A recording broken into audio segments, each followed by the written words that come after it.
Boa tarde, sejam bem-vindos a esta casa de amor, de renovação da nossa fé, porque ela nos acolhe. Eu sou a Daniela, sou voluntária aqui também desta casa. Em determinados dias eu sou convidada a fazer a preleção. E a nossa preleção de hoje está no Evangelho segundo o Espiritismo, em O Óbolo da Viúva. Muitos já ouviram essa preleção e é uma das mais belíssimas, de formas de que sabemos que é a caridade na sua real forma. Então, em Colossenses está: e sobre tudo isto reviste-vos de caridade, que é o vínculo da perfeição. Paulo. Então, eu vou fazer um convite para que nós possamos viajar no tempo de Jesus, como se nós estivéssemos reunidos numa tarde onde muitos iam ofertar o que lhes tinham. Uns eram bem abastados, abundantes, então poderiam chegar próximo ao gasofilácio. Para quem não sabe, é uma espécie de urna. Alguns templos ainda católicos têm essa urna, que é para depositar um valor em espécie para a ajuda dos templos. E naquele tempo já se faziam, os hebreus acreditavam que quanto mais eles ofertavam monetariamente, eles receberiam em troca, como se fosse uma barganha mesmo com Deus.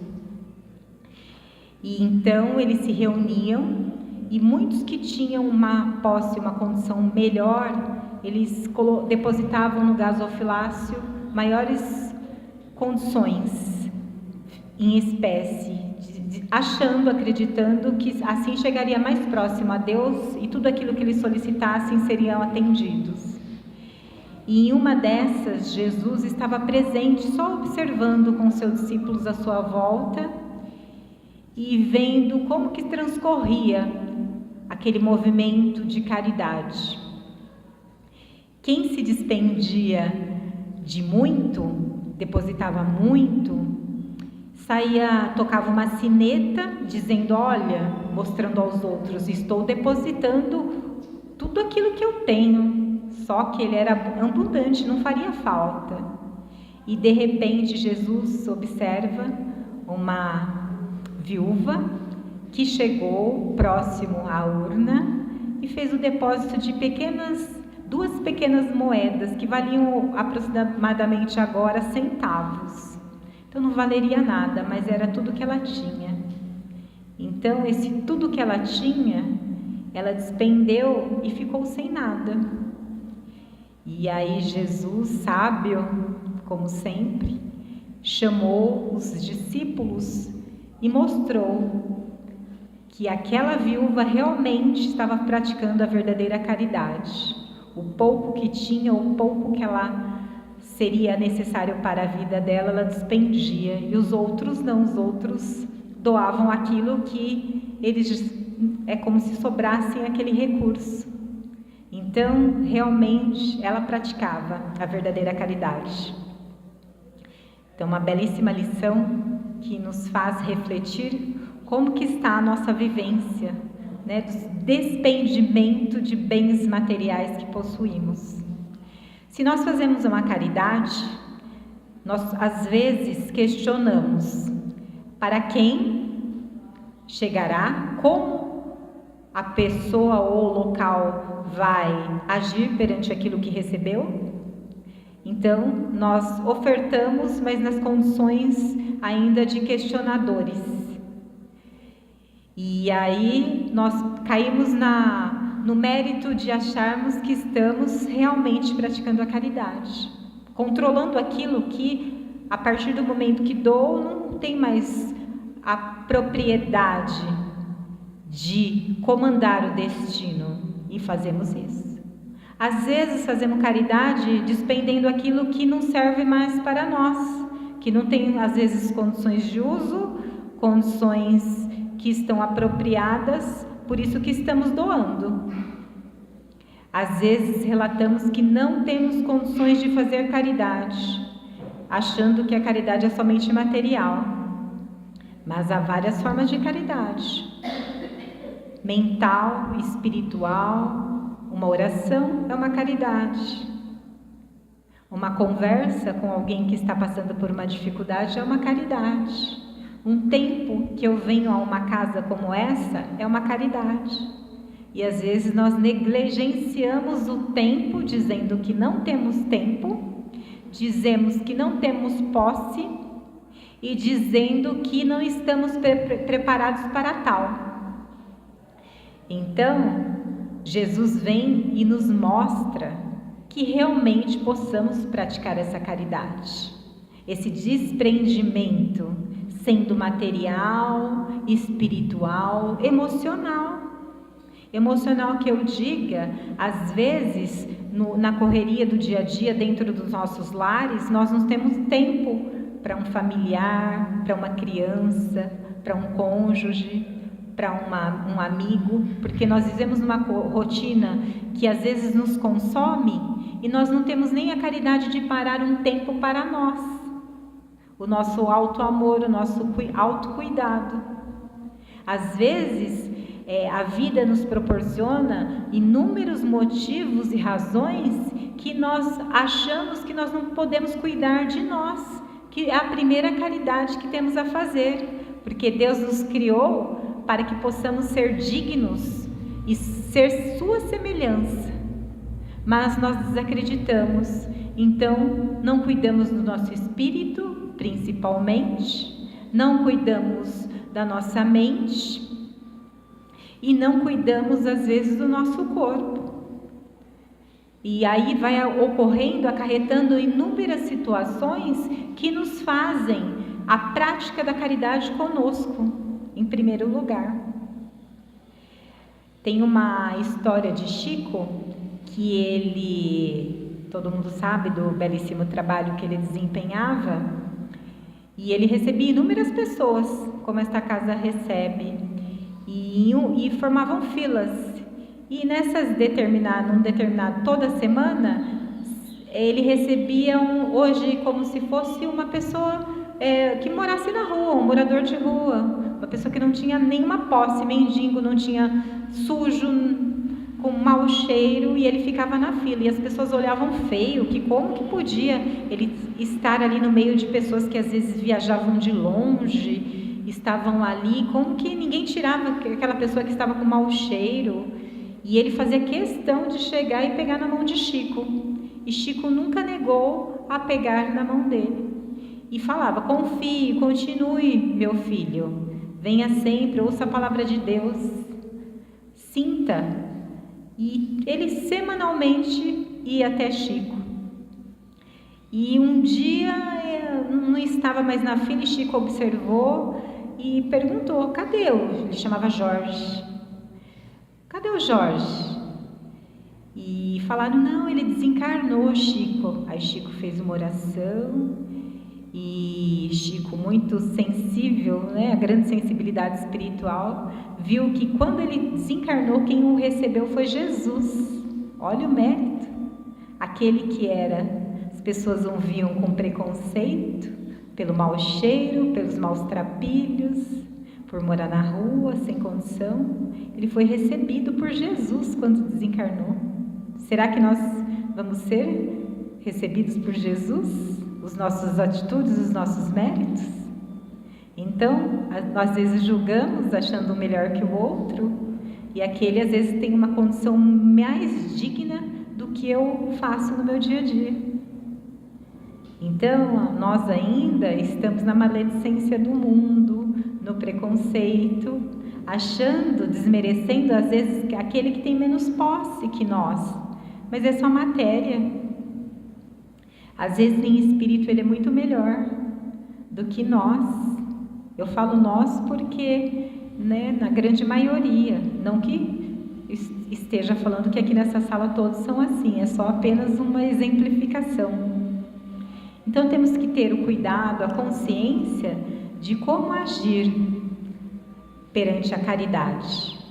É uma das belíssimas, a mais eu acredito que a mais linda lição que tem, porque pensa Cristo e Deus, a caridade que eles têm com nós. Nós somos como crianças que erramos, nos machucamos, físico e em espírito. Às vezes não sabemos o que fazer e Ele continua ali estendendo a sua mão, nos abraçando, nos acolhendo. E aí nós sentimos realmente o amor em Cristo em nós.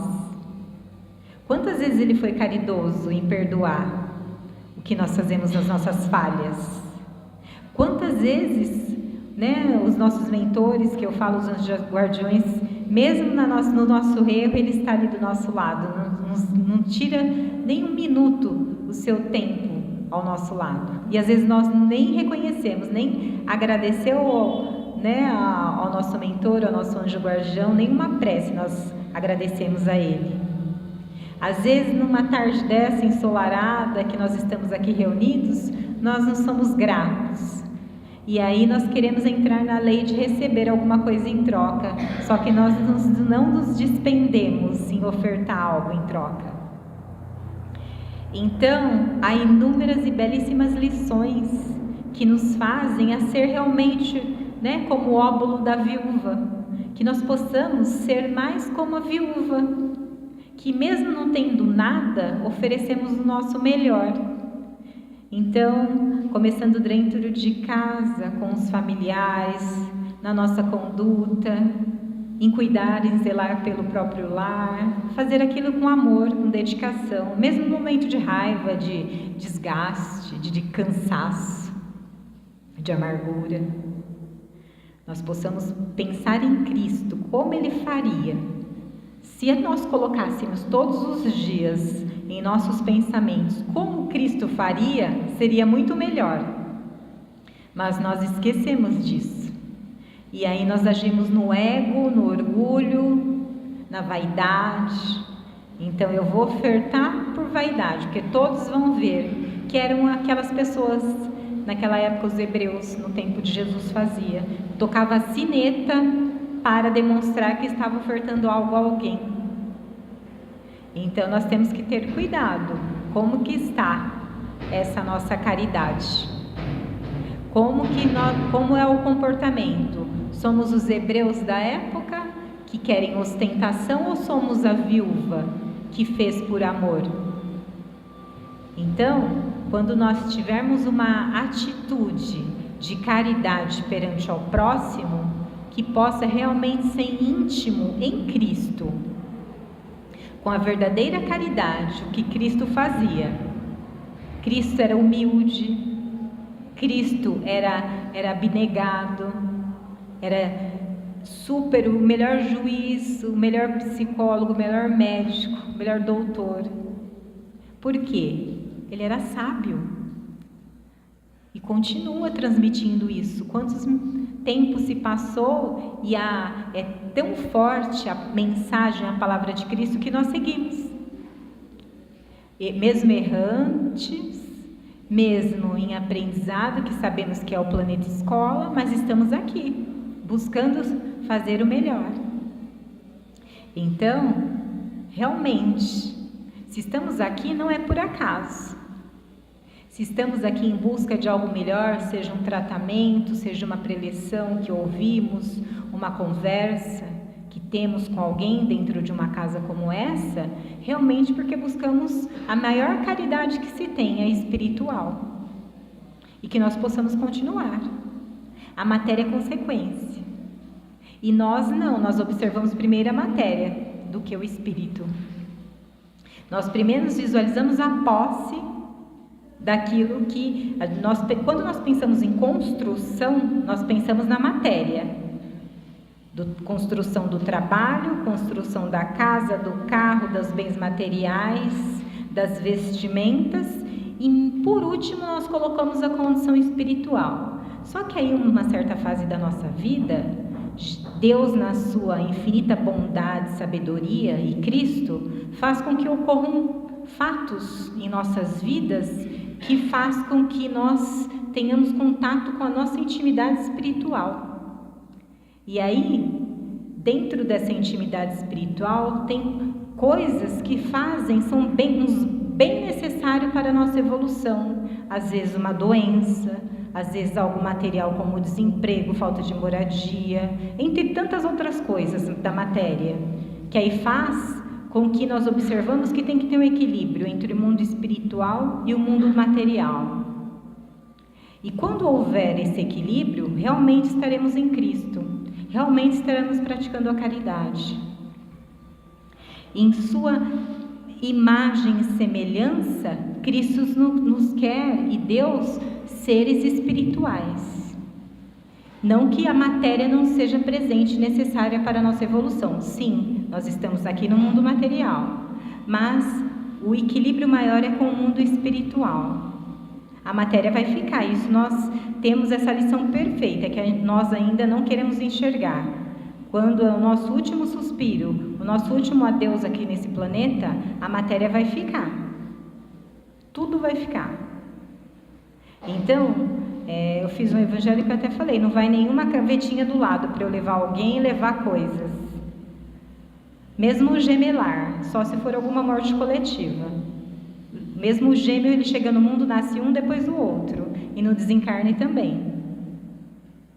Então, que nós possamos, quando chegar na espiritualidade, no mundo maior e melhor, que nós sabemos que todos nós passaremos por isso, nós possamos levar a verdadeira caridade, a moral, a espiritual e a material por consequência do nosso desprendimento.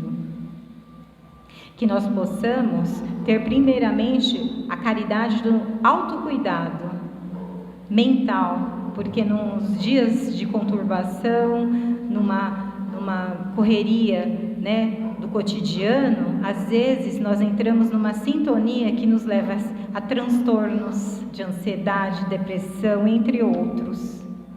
E aí nós ficamos muito atrelados à matéria ao invés da prevenção, nós estamos na reabilitação, com medicamentos, com terapias de inúmeras formas que temos hoje em dia.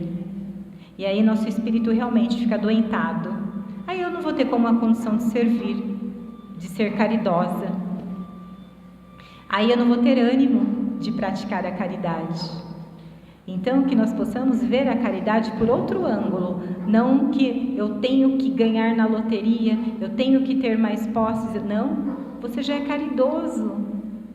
Converse com uma pessoa, vá numa instituição, um abrigo, sendo de criança, idoso, pessoas que passam por tratamentos difíceis, que sabemos para a cura. Converse com aquela mãe, com aqueles pais, se forem crianças. Tenha caridade com o idoso, dentro de casa ou fora. Tem tantas formas que nós possamos praticar, ser o óbolo da viúva mesmo, que nós possamos não nos esquecer que Cristo, quando ele chamou os discípulos ao seu lado para mostrar a diferença de prática de caridade, ele não acusou, ele só mostrou, e nós às vezes acusamos. Então, aquele fez mais que eu, aquele não fez, então eu não vou fazer. E aí nós nos igualamos, e aí nós distanciamos de Cristo. E aí caímos na tentação de falar por ego, por vaidade, egoísmo. Então, que nós possamos zelar pela caridade, primeiramente conosco. E Cristo, com certeza, vai estar sempre ao nosso lado, nunca vai nos desamparar.